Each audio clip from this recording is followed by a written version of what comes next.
하나님의 말씀을 함께 봉독합니다. 오늘 은혜의 말씀은 예레미야 49장 7절로 22절의 말씀입니다. 우리 함께 받들어 봉독합니다. 에돔에 대한 말씀이라. 만군의 여호와께서 이와 같이 말씀하시되 대만에 다시는 지혜가 없게 되었느냐? 명철한 자에게 책량이 끊어졌느냐? 그들의 지혜가 없어졌느냐? 드단 주민아 돌이켜 도망할지어다. 깊은 곳에 숨을지어다. 내가 에서의 재난을 그에게 닥치게 하여 그를 벌할 때가 이르게 하리로다. 포도를 거두는 자들이 내게 이르면 약간의 열매도 남기지 아니하겠고 밤에 도둑이 오면 그 욕심이 차기까지 멸하느니라. 그러나 내가 에서의 옷을 벗겨 그 숨은 곳이 드러나게 하였나니 그가 그 몸을 숨길 수 없을 것이라. 그 자손과 형제와 이웃이 멸망하였은즉 그가 없어졌느니라. 내 고아들을 버려도 내가 그들을 살리리라. 내 과부들은 나를 의지할 것이니라. 여호와께서 이와 같이 말씀하시니라. 보라, 술잔을 마시는 습관이 없는 자도 반드시 마시겠거든. 네가 형벌을 온전히 면하겠느냐? 면하지 못하리니 너는 반드시 마시리라. 여호와의 말씀이니라. 내가 나를 두고 맹세하노니 보스라가 놀램과 치욕거리와 황폐함과 저주거리가 될 것이요 그 모든 성읍이 영원히 황폐하리라 하시니라. 내가 여호와께로부터 오는 소식을 들었노라. 사절을 여러 나라 가운데 보내어 이르시되 너희는 모여와서 그를 치며 일어나서 싸우라.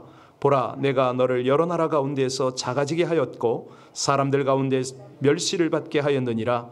바위 틈에 살며 산꼭대기를 점령한 자여 스스로 두려운 자인 줄로 여김과 내 마음의 교만이 너를 속였도다. 네가 독수리같이 보금자리를 높은 데에 지었을지라도 내가 그리로부터 너를 끌어내리라. 이는 여호와의 말씀이니라. 에돔이 공포의 대상이 되리니 그리로 지나는 자마다 놀라며 그 모든 재앙으로 말미암아 탄식하리로다. 여호와께서 말씀하시니라. 소돔과 고모라와 그 이웃 성읍들이 멸망한 것 같이 거기에 사는 사람이 없으며 그 가운데 머물러 살 사람이 아무도 없으리라.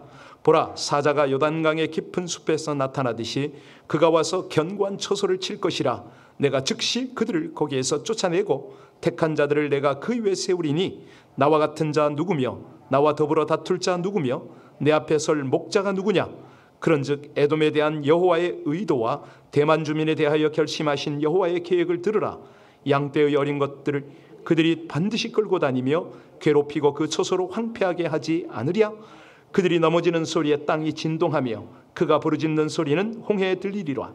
보라, 원수가 독수리같이 날아와서 그의 날개를 보스라 위에 펴는 그날에 에돔 용사의 마음이 진통하는 여인같이 되리라 하시니라. 아멘. 하나님의 말씀입니다. 우리 하나님께서 기뻐하는 그런 분들이 참 많은데 겸손한 예배자들 하나님이 특별히 기뻐하심을 믿으시기 바랍니다. 여러분, 낙타 아시죠? 낙타는 하루를 시작하고 마칠 때마다 그 주인 앞에 무릎을 꿇는다고 하는 거 들어보셨나요? 낙타의 사정을 너무 잘 아는 주인은 낙타에 먹고 마시는 것을 주지 않습니까? 그리고 그 사막길, 척박한 사막길을 갈 때 그에게 알맞는 짐을 지워준다. 그래서 새날이 시작되면 주인 앞에 무릎을 꿇고 주인이 주는 그런 어떤 얹어주는 짐을 지고 하루를 시작합니다. 하루의 일을 마치고 나면 여지없이 또 주인 앞에 무릎을 꿇고 등에 짐이 내려지기를 그렇게 기다립니다. 여러분 어떠세요? 하나님의 형편, 우리 하나님께서 우리의 형편을 누구보다 잘 아시죠. 하나님이 말씀을 주시고 하나님께서 우리에게 사명을 주실 때에 우리를 너무 정확하게 아시니까 꼭 맞는 것을 허락하시는 줄로 믿으십니까? 문제는 우리가 낙타같이 이 겸손함으로 하나님의 말씀과 은혜를 받아 누리시기를 주의 이름으로 축원합니다. 예레미야서가 몇 장까지 있습니까? 네, 이렇게 해서 한 번씩 충격을 받으셔야 이게 그렇습니다. 맞습니다. 52장까지입니다. 이제 예레미야서 다 끝나갑니다. 이제 곧 끝날 텐데요. 이 49장의 주제를 혹시 아시는지요? 네, 49장은 암몬과 에돔과 다메섹과 게달과 하솔과 엘람에 대한 예언입니다. 그 나라들에 대한 예언이 비교적 짧게 이렇게 전해지고 있어요. 그런데 오늘 우리가 함께 대하는 에돔에 대한 이 말씀은 유달리 길다. 상대적으로 긴 거죠. 이 에돔이 사실은 유다 입장에서 한번 바라보시기 바랍니다. 에돔은 바벨론이 유다의 예루살렘을 파괴할 때에 그 옆에 있었습니다. 이 유다를 수탈을 했어요. 바벨론에 함께 합세를 해가지고 자기 동족을 수탈하고 괴롭혔던 그런 민족입니다. 에돔 족속이 그 어떤 누구의 후예인지 아시죠? 그렇습니다. 에서의 후손인 에돔 족속은 이 사해 남단 아키만에 이르는 아주 그 험준한 광야와 고원지대에 자리 잡고 있었습니다. 우리가 잘 알듯이 에서의 형제는 야곱이죠. 그들은 어머니 뱃속서부터 다투었습니다. 태어난 이후에도 장자권 문제로 갈등을 일으켰죠. 그런 어떤 형제의 후손답게 이 유다 곧 이스라엘입니다. 이들과 에돔은 항상 불화와 적대의 관계가 있었다. 가령 출애굽한 이스라엘이 가나안 여정으로 향할 때 그들의 여정을 방해했습니다. 또 이스라엘 백성들이 고통을 당하면 여지없이 조롱하고 멸망당하니까 기뻐했습니다. 여러분, 이런 어떤 형제 간의 관계, 물론 제 후손들이지만 이런 관계의 악순환을 보면서 우리는 뭘 느낍니까? 그렇습니다. 구약의 이스라엘을 대적하는 이방 세력은 우리 하나님께서 어떻게 다루십니까? 사단의 세력처럼 다룹니다. 그들의 상징이니까. 그들이 잠시 잠깐은 이스라엘, 유다를 괴롭히고 승리하는 것처럼 보여도 결국은 하나님의 심판을 받는다. 이러한 어떤 역사적 교훈을 통해서 어떻게 해야 하나님의 뜻을 온전히 알고 제대로 따르겠는가? 시대가 어렵습니다. 여러 가지 생각지 못했던 그런 환경들이 우리에게 다가옵니다. 자, 그럴수록 우리가 하나님의 말씀을 대하고 하나님의 뜻을 정확하게 알고 예배자의 삶을 살기를 하나님이 기대하시지 않습니까? 미리 말씀드렸습니다마는 오늘 아침에 본인이 계신데 말씀드리기가 조금 죄송하긴 합니다마는 너무 감사해서 나누겠습니다. 최근에 수요일 아침반, 낮반에 성경 공부를 하는데 교재가 따로 없습니다. 여러분들이 가장 궁금해하는 질문을 좀 한번 해보십시오. 이게 우리 주제인데요. 제가 조금 신선한 충격을 받았어요. 뭐라고 질문하셨냐면, 자, 목사님, 하나님이 선택한 사람은 다 구원을 받지 않습니까? 저보고 동의하라는 거예요. 여하튼 간에 그런데 하나님이 선택을 하셨다면 인간의 자유의지가 왜 필요합니까? 아주 예리한 질문. 선택의 구원이냐 행위의 구원이냐 이걸 질문하는 겁니다. 또 거기에 연결이 되는데 여러분들 한번 상상하면서 좀 들으셔야 됩니다. 하나님이 전지전능하신 분 맞습니까? 그렇다면 이 전지한 하나님이 왜 우주를 만들었냐 이거예요. 저 수많은 별들은 뭐냐 이거예요. 사람을 위해서 지구를 만들고 해와 달을 만드신 것은 이해가 되는데 낭비 아니냐 이거죠. 어떤 느낌이 드세요? 정말 예리하지 않나요? 좋은 질문 하셨어요. 아니 하나님이 전지전능하다고 그러셨는데 전능 모든 것을 하실 수 있는 그 하나님이라고 난 들었는데 욥기서를 보니까 왜 하나님께서는 그 하마 같은 짐승한테 나도 두렵다라는 표현을 하십니까? 오, 예, 리버야단이라고 나오거든요 욥기서에. 예, 야, 그래서 너무 감사한 거예요. 또 어떤 자매님은 그렇게 질문하더라고요. 목사님, 아니 우리 신앙생활 잘하면 좋지 않아요? 하나님 왜 우리에게 시험을 허락하실까요? 그냥 잘 믿게 하시면 될 텐데. 또 어떤 연세 많으신 권사님은 목사님 제가 모태신앙입니다. 그런데 방언 꼭 해야 됩니까? 방언이 구원하고 연결이 돼요? 너무너무 감사했습니다. 우리 안에 하나님의 말씀과 하나님의 뜻, 하나님의 길에 대한 질문이 있어야 합니다. 그것이 하나님을 알아가는 기본이잖아요. 기초가 되잖아요. 자, 오늘 이런 관점으로 오늘 본문을 한번 살펴볼 필요가 있습니다. 우리 7절로 13절의 요약이 한마디로 말하면 인간 스스로 지혜를 의지하느냐? 그 지혜를 의지하는 자는 부끄러움을 당할 것이다. 결국은 망할 것이다. 이 주제거든요. 자, 오늘 7절 말씀을 읽고 함께 본문 속으로 들어가 보겠습니다. 7절 같이 읽습니다. 에돔에 대한 말씀이라. 만군의 여호와께서 이와 같이 말씀하시되 대만에 다시는 지혜가 없게 되었느냐? 명철한 자에게 책량이 끊어졌느냐? 그들의 지혜가 없어졌느냐? 이 에돔에 왜 이런 말씀을 하실까요? 에돔에는 지혜자가 많기로 유명했습니다. 그래서 이들은요, 이 지혜와 명철을 의지하고 자랑했습니다. 여러분, 구약시대 때 이런 세월이 있었던 거 아시죠? 요즘으로 말하면 뭐 세밭이라든가 뭐 아주 유튜브에 보면은 그냥 전문가들이 나와서 각양 자기의 견해를 막 쏟아 놓는데, 옛날에는 그런 어떤 인터넷은 없었지만 함께 회당에 모여서 철학을 논하고 이런 걸 참 좋아했습니다. 에돔 족속이 좀 비슷했어요.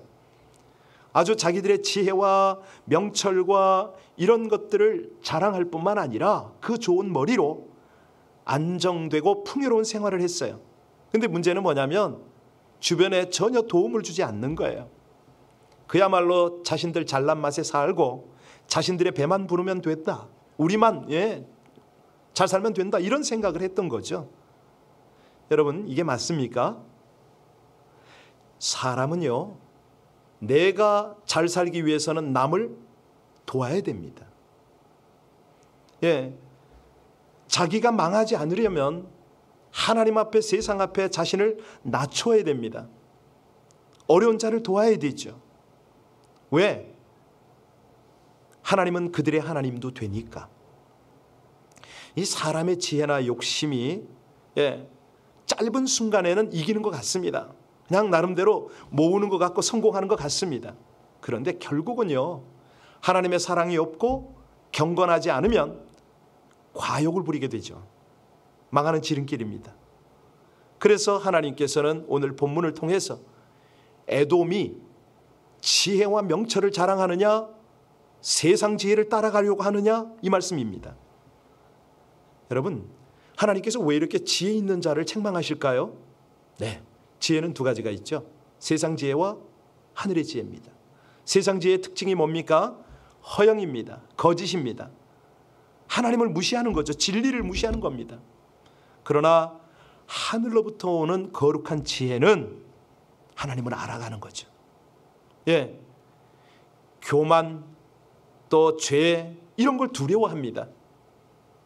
그리고 무엇보다도 환난 가운데도 참고 견딜 수 있는 그런 지혜가 그 속에 있는 겁니다.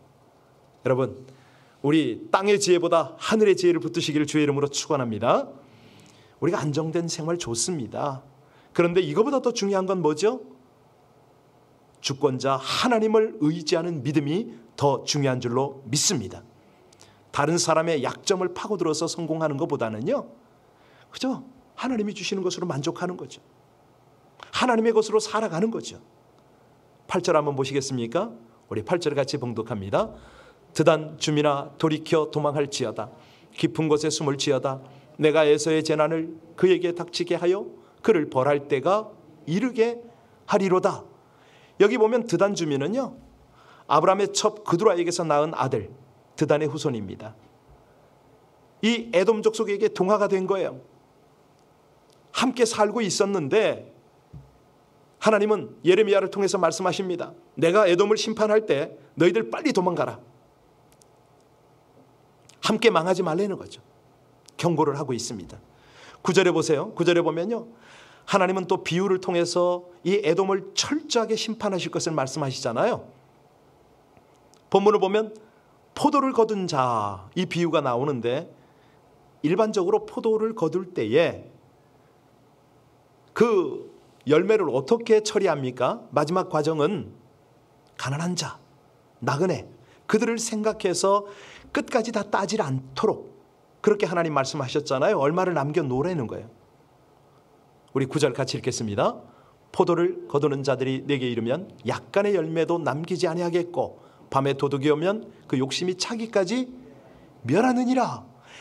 에돔의 포도원을 추수할 침략자, 에돔을 침략하면 에돔에 아무것도 남기지 않을 거다, 이 말씀입니다. 본래 도둑은 딱 들어와서 침입하면 귀중품만 가져가면 더 이상 안 가져가잖아요. 뭐 세간살이를 왜 가져갑니까? 그런데 에돔을 침략하는 도둑은, 침략자는 하나도 남기지 않고 철저히 뺏어간다, 이 하나님의 말씀입니다. 그러면 이제 10절에 보세요. 거기에 그렇게 철저하게 약탈을 당한 에돔이 어떻게 됩니까? 벌거벗었다는 거예요. 하나도 남지 않은 알몸 상태처럼 멸망을 당할 것이다. 지난번에도 제가 어떤 분에게 말씀드렸는데 이 성경을 볼 때는요, 이 세 가지 관점으로 보셔야 됩니다. 하나는 상징을 나타낼 때는 말씀을 통해서 하나님께서 이렇게 상징을 묘사하셨구나, 이렇게 보셔야 되고요. 어떤 말씀은 문자적으로 접근해야 될 때가 있습니다. 뭐 여하튼 그런 건 성경 공부할 때 다루도록 하고, 오늘은요, 이 무서운 심판 속에서 고아와 과부들에게는 내가 긍휼을 베풀 것이다, 이 말씀이 있는데요. 자, 12절 보시기 바랍니다. 12절을 보시면은 같이 읽겠습니다. 여호와께서 이와 같이 말씀하시니 보라, 술잔을 마시는 습관이 없는 자도 반드시 마시겠거든 내가 형벌을 온전히 면하겠느냐? 면하지 못하리니 너는 반드시 마시리라. 이게 무슨 말입니까? 하나님의 백성 이스라엘도 죄로 인하여 하나님의 심판의 잔을 마셨는데 에돔이 어떻게 이 잔을 피할 수 있겠느냐, 이 말씀이거든요. 13절에도 보니까 하나님이 맹세를 하시네요. 어떻게 맹세하십니까? 내가 나를 두고, 여러분 좀 이상하지 않으세요? 하나님이 스스로 하신 맹세가 어떤 것입니까? 같이 13절에 읽겠습니다. 여호와의 말씀이니라. 내가 나를 두고 맹세하노니 보스라가 놀램과 치욕거리와 황폐함과 저주거리가 될 것이요 그 모든 성읍이 영원히 황폐하리라 하시니라. 여러분 어떤 맹세였죠? 보스라를 영원히 황폐하게 한다. 이 보스라가 어떤 지역이냐면 한때 에돔의 수도였어요. 그 에돔의 수도는, 이 보스라는 암벽이 가파른 곳에, 아주 삼면이 가파른 곳에 세워졌습니다. 견고한 요새인 거죠. 에돔은 그렇게 보스라를 자랑했습니다. 누가 침공해 와 봐라, 이거예요. 그러나 하나님께서는 너희들이 그렇게 자랑하는 요새도 한꺼번에 내가 황폐하게 만들마. 오늘날 그 고적지를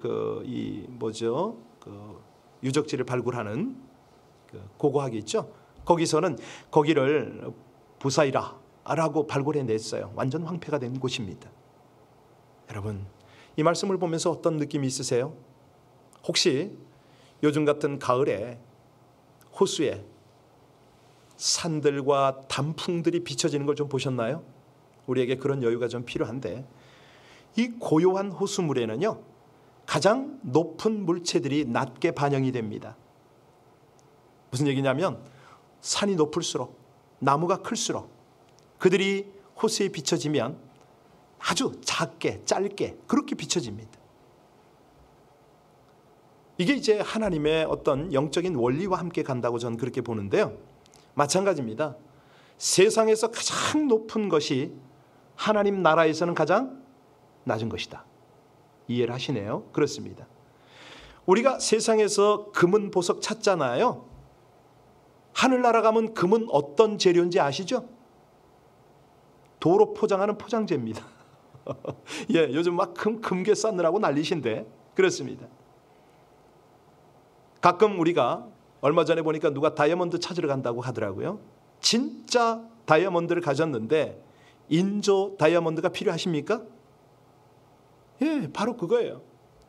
오늘 하나님께서는 이 에돔을 통해서 우리에게 교훈하시는 게 뭐냐면, 가장 귀중한 보물을 소유하면 왜 탐욕과 교만을 버릴 수가 없느냐, 이겁니다. 바로 이거예요. 여러분 여러분에게 가장 귀한 것이 있다면 뭡니까? 보석입니까? 아니에요. 우리에게 가장 귀한 거는 우리 몸이잖아요. 몸보다 더 귀한 거는요? 정신이죠. 정신보다 더 귀한 건요? 영혼이죠. 영혼. 하나님께서 우리 영혼을 향하여 하나님의 뜻을 펼치시잖아요. 하나님께서 우리 영혼을 통해서 하나님의 역사를 이루고 싶으시잖아요. 영원한 겁니다. 가장 귀한 것이죠. 이런 거를 우리가 온전히 깨닫고 신앙생활을 할진데 이 세상에 관심 기울였던 거 이거 좀 내려놓을 수가 없나요? 이 세상 앞에 키 자랑, 힘 자랑, 돈 자랑 해야 되겠나요? 아니잖아요. 여러분, 세상에서 진짜 겸손이 뭡니까? 하나님 앞에 자신을 바르게 평가하는 거 아닌가요? 네, 우리가 정체성 말하는데 하나님 앞에서 내가 부족한 사람이다. 이게 인정이 되어지면 그 다음부터는 하나님의 도움을 구할 수가 있습니다. 그러면요, 우리 하나님의 능력으로 넘어진 자가 일어나죠. 떨어진 자 올라갑니다. 움츠린 자 펼 수가 있죠. 14절부터 마지막 22절까지는요. 이 원리를 모르니까 끝까지 자기 힘을 의지하다가 멸망하는 그 모습이 나오네요. 순식간에 무너지는 심판의 말씀이 바로 그 말씀입니다. 우리 14절 같이 봉독하겠습니다. 내가 여호와께로부터 오는 소식을 들었노라. 사절을 여러 나라 가운데 보내어 이르시되 너희는 모여와서 그를 치며 일어나서 싸우라. 아까도 말씀드렸지만 에돔이 산꼭대기에 천연 요새를 가지고 있었다고 그랬잖아요. 그렇다 할지라도 하나님이 거기서 그들을 끌어내리면 끝이다 이거죠. 우리 하나님은요, 에돔의 독수리 요새가 스스로 속였다 이런 말씀을 하세요. 여러분 그 성경을 가지셨으면 우리 온라인에 계신 분들은요 15절 16절을 보시면서 이 말씀을 들으시기 바랍니다. 자, 그 이유가 뭐냐면 사실 유다 백성은요 언제나 불안한 가운데 있었지 않습니까? 그러면 그들이 살 수 있는 길이 뭐라고요? 하나님께 부르짖는 것밖에 없어요. 기도밖에 없었어요. 그러면 기도해도 응답을 안 하시면 다시 자신을 점검하고 회개하고 또 기도하는 수밖에 없습니다. 왜? 이 불안한 세월, 이 세대에 기댈 수 있는 것은 하나님밖에 없으니까. 그런데 오늘 본문의 에돔은 어떻게 됐다고요?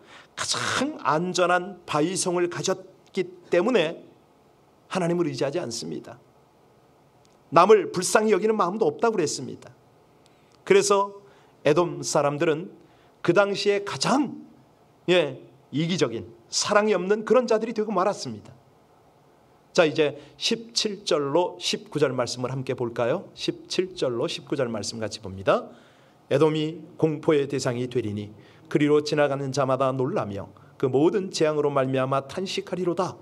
여호와께서 말씀하시니라. 소돔과 고모라와 그 이웃 성읍들이 멸망한 것 같이 거기에 사는 사람이 없으며 그 가운데 머물러 살 사람이 아무도 없으리라. 19절이요.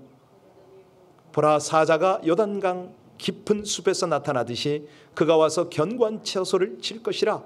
내가 즉시 그들을 거기에서 쫓아내고 택한 자를 내가 그 위에 세우리니 나와 같은 자 누구며 나와 더불어 다툴 자 누구며 내 앞에 설 목자가 누구냐. 이 에돔의 멸망이 사실은 그 주변 나라에 어떤 영향을 미칩니까? 공포의 대상이 됐다 이 말입니다. 여러분 이제 다음 구절에 나오겠습니다마는 소돔과 고모라 성이 어떻게 심판을 받습니까? 유황불로 심판을 받습니다. 그랬더니요 사람들이 자취도 없이 사라졌습니다. 오늘 본문에도 보면 19절에 사자가 공격을 했더니 어떻게 된다고요? 어떤 동물도 막아낼 수가 없다는 겁니다. 사자가 누굽니까? 하나님이에요. 여기 에돔 역시 하나님의 공격을 막아내지 못하고 멸망할 것이다 이 말씀 아닙니까?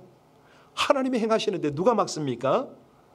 자, 그러면 이 에돔 여러 개 나라 49장에 많은 나라의 심판이 예언이 됐는데 에돔의 멸망의 예언은 특징이 있습니다.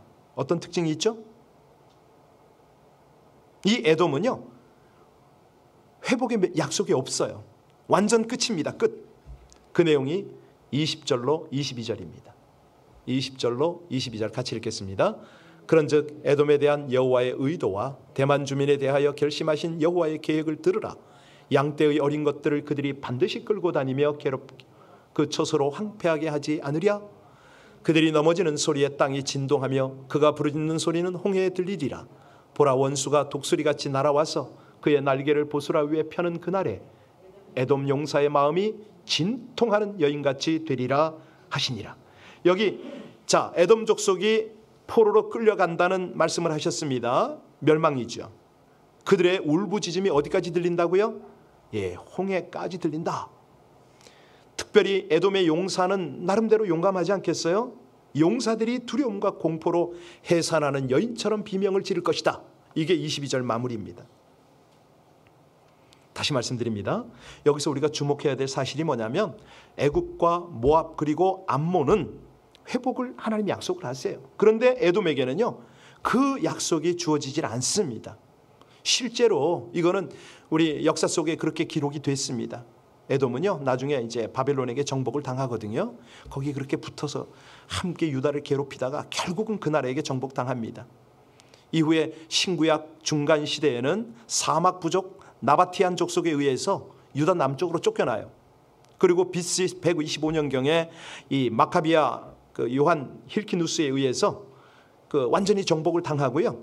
그때는 유대교를 받아들이도록 그냥 개종시켜 버립니다. 강제로. 그래서 이스라엘의 편입이 돼서 완전 사라지게 만들어 버렸죠. 그러니까 하나님 말씀이 그대로 응한 겁니다.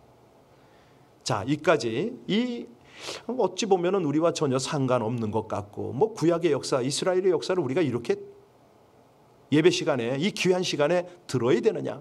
예, 들어야 됩니다. 하나님의 메시지가 뭡니까?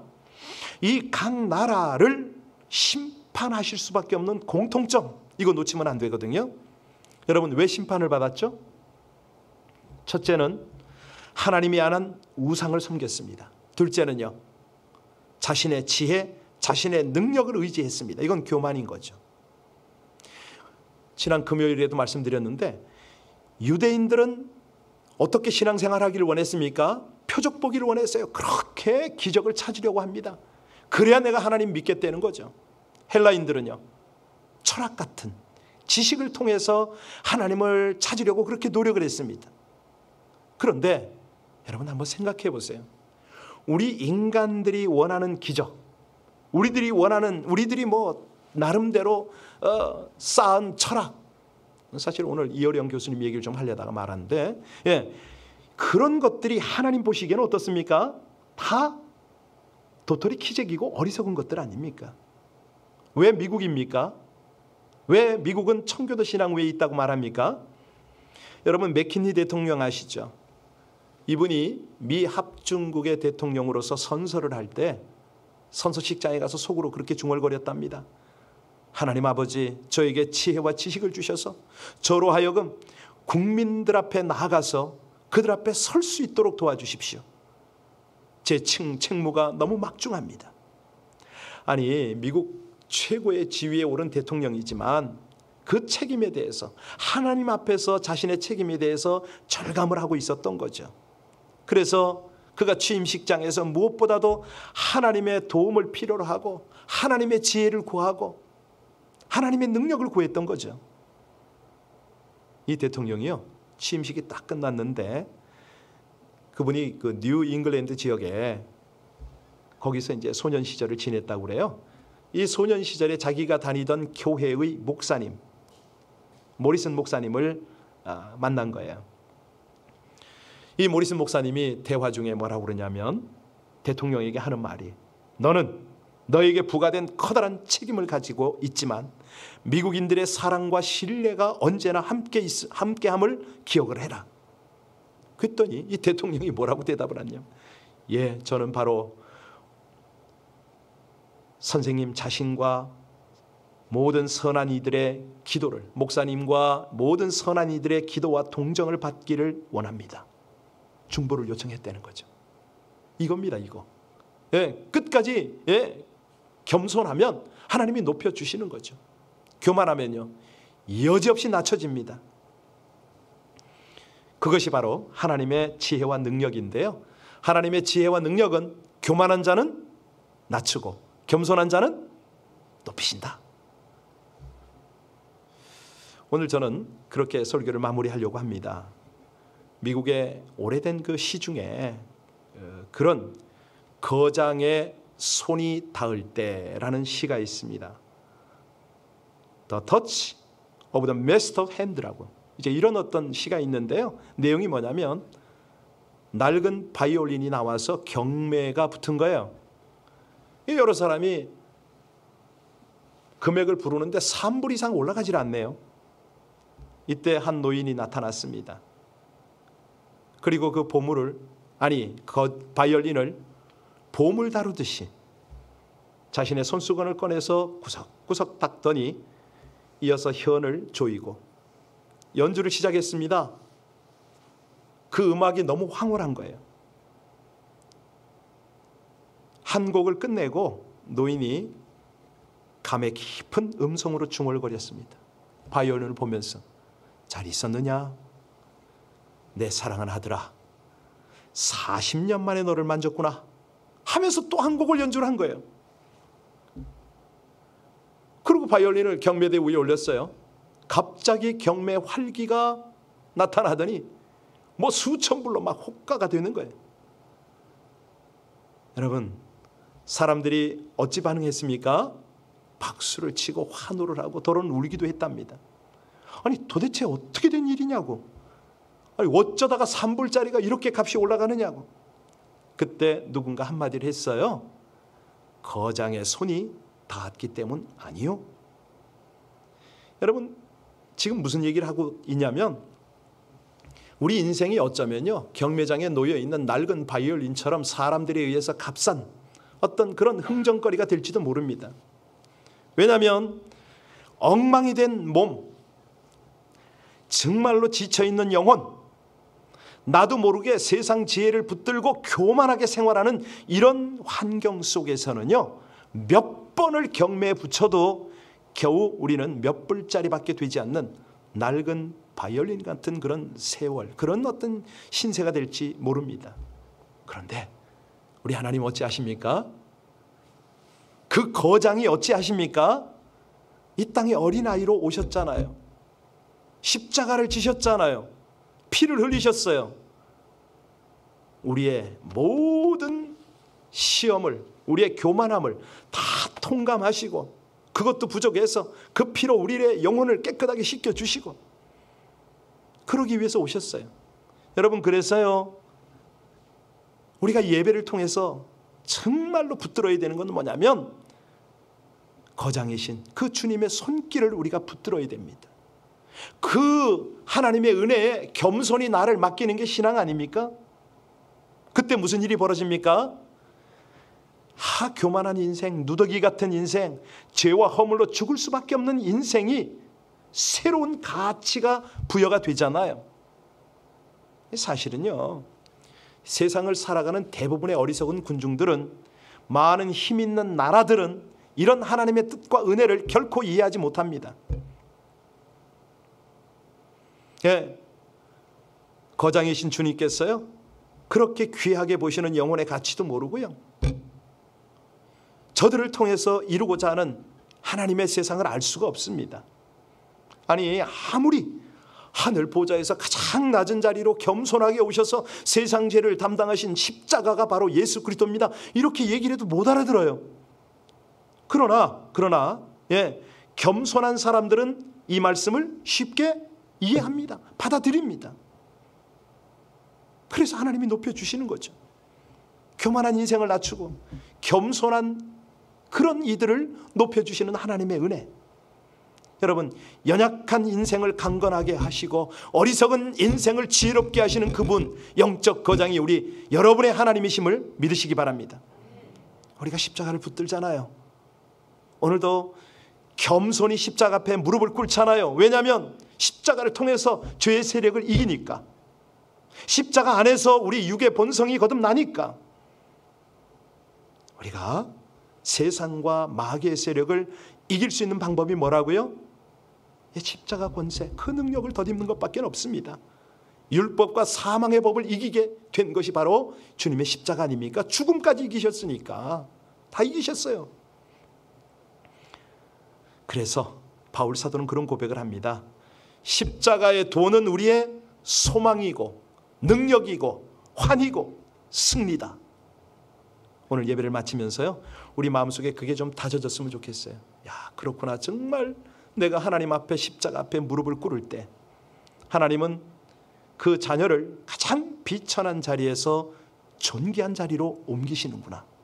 예, 스스로 높아진 교만을 낮추셔서 그 낮아진 자를 다시 한번 높여주시는 그 하나님, 그 하나님이 오늘 예레미야 49장을 통하여 많은 교만한 나라들의 멸망의 심판을 통하여 우리에게도 말씀하십니다. 여러분, 스스로 겸손의 자리로 가셔서 하나님의 이름을 높이시는 저와 여러분들 되시기를 주의 이름으로 축원합니다. 그때 하나님은요, 우리 자신뿐만 아니라 가정과 또 교회와 나라와 이 모든 것들을 온전히 통치해 주십니다. 책임을 져 주십니다. 말씀과 십자가 앞에서 겸손함으로 충성을 다해서 우리 주님의 높여주심과 강하게 하심을 누리는 복된 삶을 사시기를 주의 이름으로 축원합니다.